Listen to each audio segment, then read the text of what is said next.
जय महाराष्ट्र. नमस्कार. मी सचिन सुभाष आणि जुचंद्र. वसईचे आमदार काय सांगतात की आमदाराची कामं फक्त लॉ बनवायची आहेत. तर हा पत्रकार राणे नागरिकांसाठी गटाराची झाकणं चेंज करतो. गटाराची झाकणं कुठे तुटलेली असेल तर आम्हाला सांगतो. कुठे नाले साफ करायला सांगतो. कुठे गटारावर स्लॅब टाकायला सांगतो. अजून काय काय कामं करतो. MSCBOची कामं करायला लावतो. लाईटचं कुठे बल्ब गेला असेल ते लावायला सांगतो स्ट्रीट लाईटवाल्यांना. मग ही कामं जे मी करतो एक पत्रकार म्हणूनच करतो ना. जर आमदारांनी मग नागरिकांची मतं घेऊ नका. मग आमदारांनी नागरिकांची मतं घेऊ नका. नागरिकांच्या समस्या जर सोडवायच्या नसतील तुम्हाला आमदार लोकांना तर नागरिकांमध्ये येऊ पण नका. तुम्ही तेवढे कायदा काय करता ना तर कायद्याबरोबरच राहा.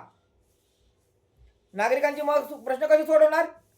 जो विश्वास नागरिकांनी तुमच्यावर टाकलेला आहे आपल्या समस्या सोडवण्यासाठी, नागरिकांना काय हवंय. शुद्ध पाणी, वीज, रस्ते, नाले सफाई, गटार, सांडपाण्याची व्यवस्था, या सुखसोयी नागरिकांना हव्या आहेत. त्या सुखसोयीसाठी नागरिकांनी तुम्हाला निवडून दिलेलं आहे. आणि आता तुम्ही हात वर करता की नगरसेवकांची कामं आहेत. मग जर पहिलं इलेक्शन लोकसभेचं, मग विधानसभेचं, मग महानगरपालिकेचं, असं का. डायरेक्ट महानगरपालिकेचं निवडणूक घ्या ना. मग नगरसेवकच द्या.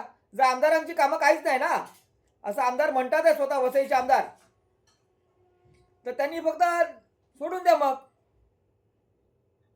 नगरसेवकालाच काम करू दे. मग जो निधी तुम्हाला मिळतो आमदारकीचा किंवा खासदारकीचा जो निधी मिळतो तो बंद करा.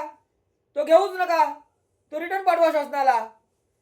जो निधी मिळतो तो नागरिकांची सेवा करण्यासाठी मिळतो.